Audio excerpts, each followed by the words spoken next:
Hello everyone, this is Devon with Divinely Guided Tarot, and we are here today to ask, how are you making your spiritual team proud? And I've already pulled the cards for this reading, and I have my notebook here with my questions. So let's get into it.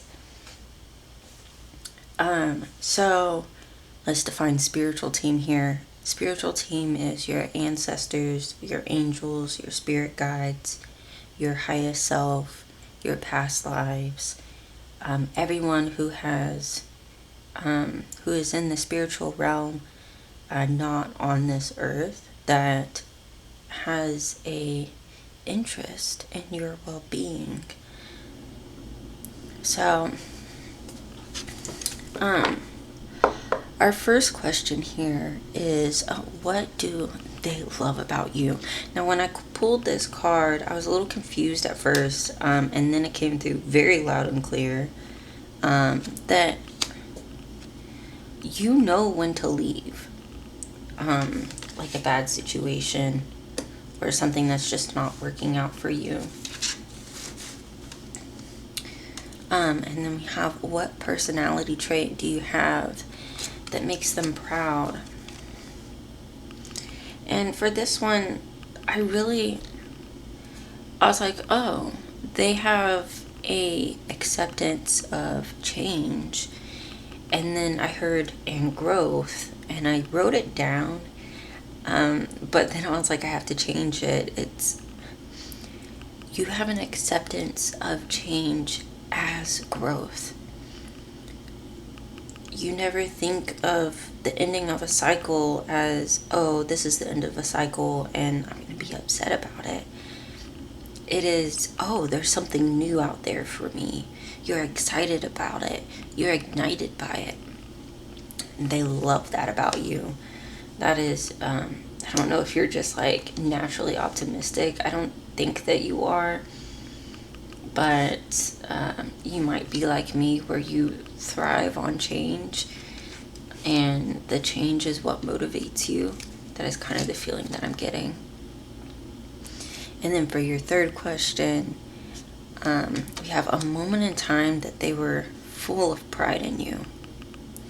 And for this one, I really feel like you had, and I mean, this is for the whole reading, I feel like you had a lot of instances where you were in a situation that was not for your highest good, and you were able to say, nah, I know what I want, I know what I don't want, and I'm going to go after it. You can either come with me or you can be left behind. And there was a moment in time where you outlined exactly what you wanted, and you went after it. Usually in Seven of Cups, some people see, I tend to read Seven of Cups upside as a reversal, and the reversal as the upside. That's just how this card speaks to me, because literally her head is in the clouds thinking of all these things. I see that as acting a little delulu, and you don't act delulu. Maybe in your optimism sometimes, but you're really grounded in that. You have a good sense of what drives you forward and what inspires you, and you go after that without fail every time. You go after that no matter what it costs you, no matter what relationships it costs you. And I am saying sometimes it can be a good thing and sometimes it can be a bad thing, but there was that one point where you really were like, no, I'm gonna do me. And they are incredibly proud of you for that, for doing what you want, no matter what other people said. Right? And then we have, when should you have more pride in yourself? And we have the Wheel of Fortune here, which, beautiful, beautiful. Basically, all the time, every time. in the morning, in the night, when it's a special day, when it's a mundane day. Be proud of yourself. That's when they're proud of you. That's all the time. Be proud of yourself all the time. All the time.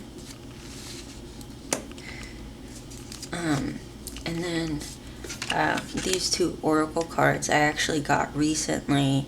They're from the Seed and Sickle oracle deck by, I have it here, Inkwright. And so the thing about this deck is that all of the cards can be read in a dawn and in a dusk. And the dawn is more of an external thing, whereas the dusk is more internal. So I asked, what is your dusk time that you should be proud of? And what is your dawn time that you should be proud of? And for this, we got ragwort for your dawn and poppy for your dusk, which I'm going to read into these a little bit more. I'll show you one at a time here because they really are beautiful cards. I actually didn't pick this out for myself, but I've been wanting like some botanical cards for a while, and this is not showing here. There we go. My husband actually picked these out for me, and I love them. They're so beautiful. So yeah, I have your dawn and your dusk here. So we won't read out of the book for those, but they're so spot on with this. So first of all, for your advice, we have you were good enough. Full moon in Virgo.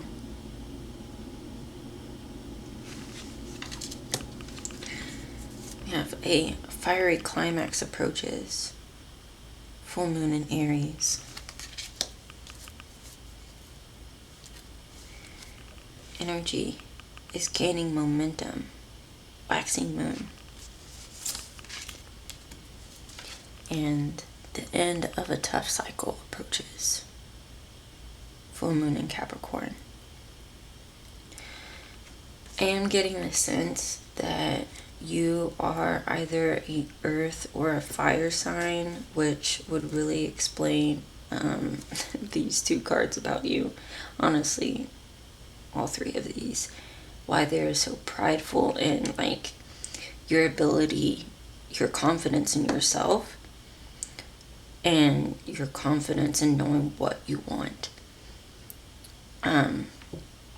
I do get this sense that you were at one point in a very, very hard time. That just the people around you were not supportive. They were very combative is what I'm hearing. And I feel like you're the type of person that you're not the type of person to fight people. You will walk away from the situation. You're literally like, I don't have time for this. I don't have energy for this. I could be doing stuff for me. I'm not going to have this argument for you. And that's really how you see it.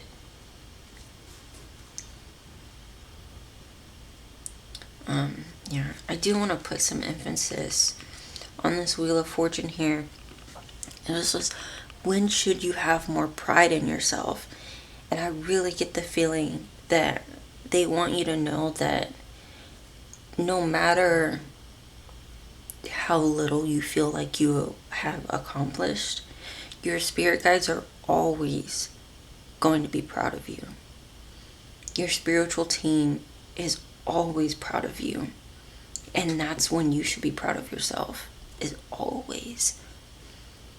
Because even when I was pulling out this Eight of Cups, I was feeling that energy. It was like when I was shuffling the cards and I asked it, and immediately it was always. And just like, yeah, I know.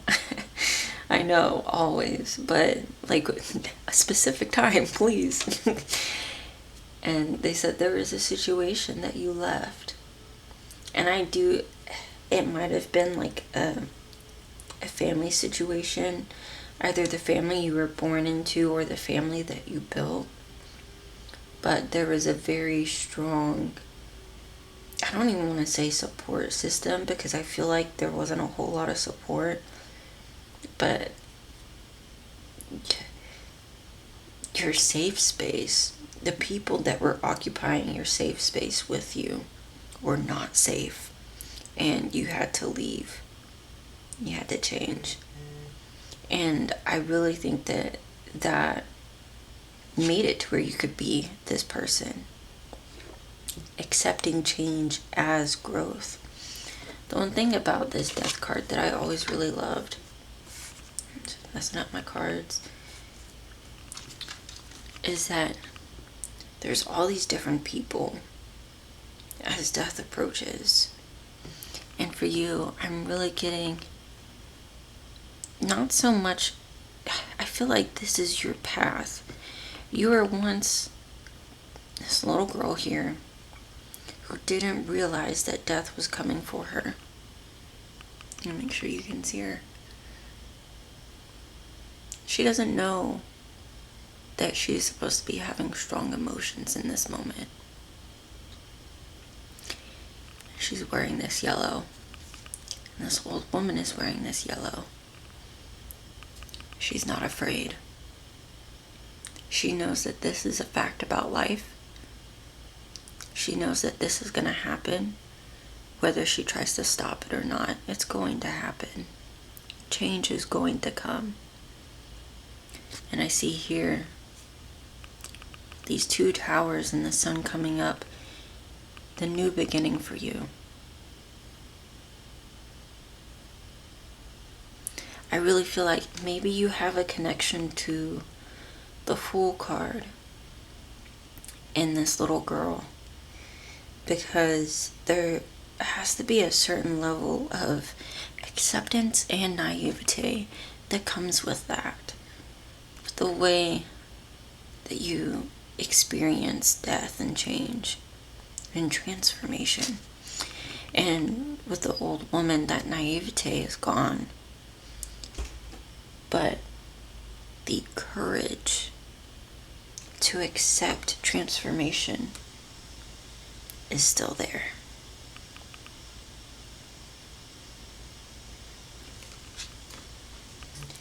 Sorry if my audio quality just got a little funky. My cat just busted through the door, so give me a second to go close the door again.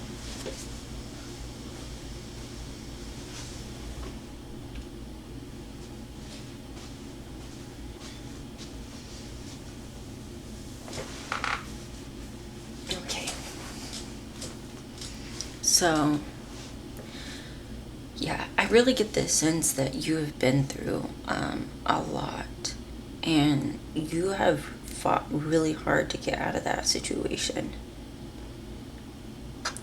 And I mean, like, really fought hard to get out of that situation. And I did read, we're going to go into these Seed and Sickle Oracle cards here, but I really got this sense that you have a lot to offer the world. That's not always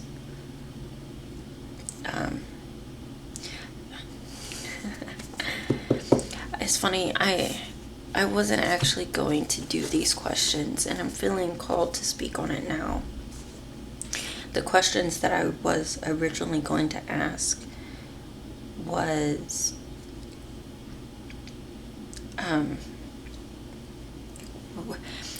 more about people pleasing.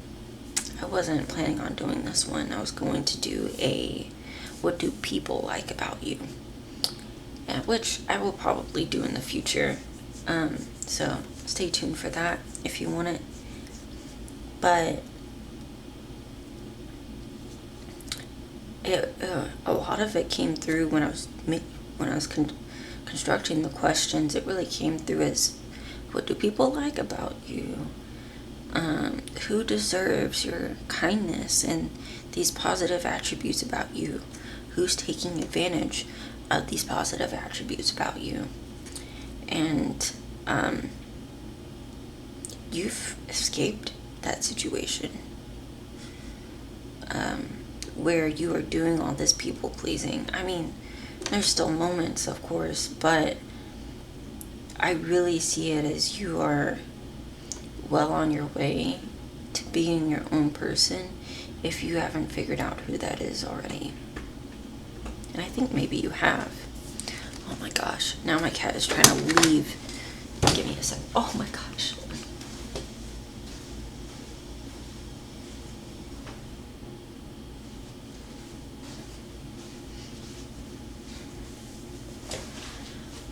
They really never know if they want in or out.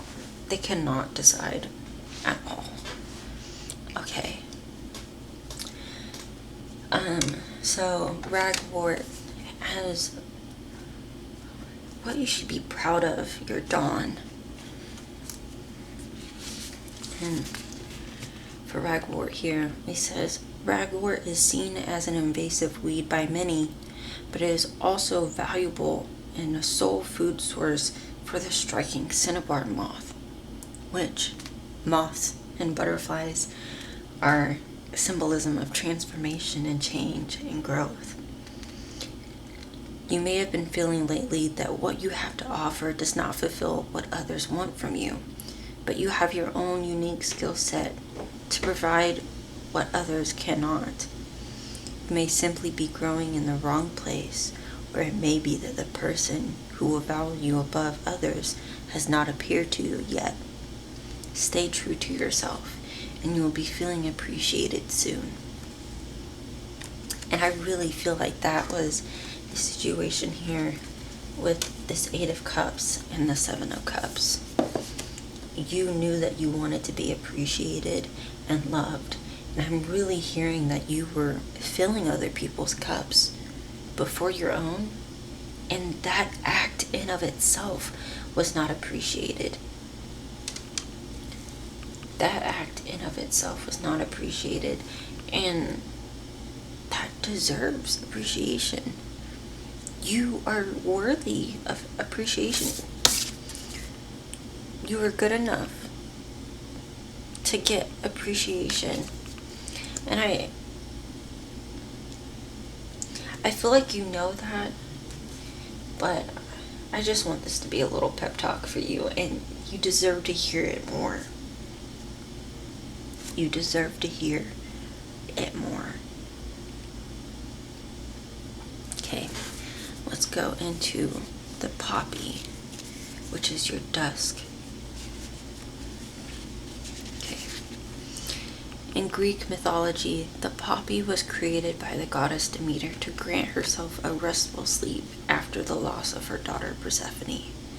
The poppy has a reputation for granting repose, but its relationship with death makes it a perfect plant to address feelings of grief and regret. Grief does not have to relate to the death of a loved one. Life is full of little losses, be that of a relationship, small freedoms, times or places, any number of things. These can build up, creating a barrier to move forward and creating new connections. No matter how small or old these unresolved feelings may be, take them out and examine them. Enjoy their bitter memories, and then move forward, free of any negative feelings that might be holding you back. Yeah.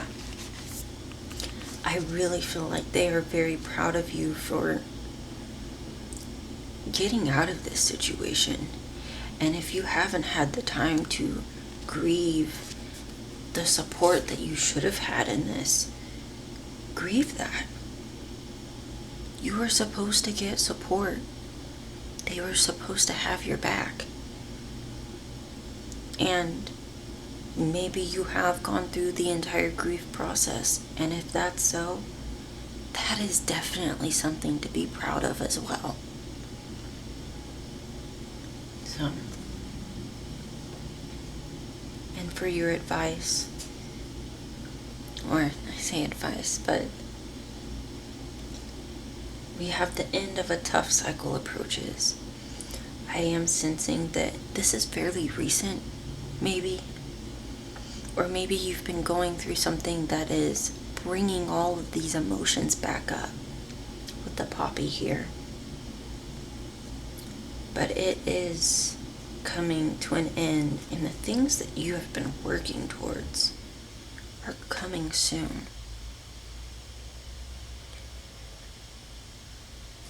All the work that you've put in has been building and building for this moment.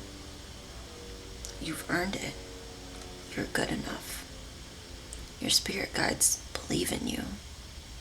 Your spirit guides are proud of you. Yeah.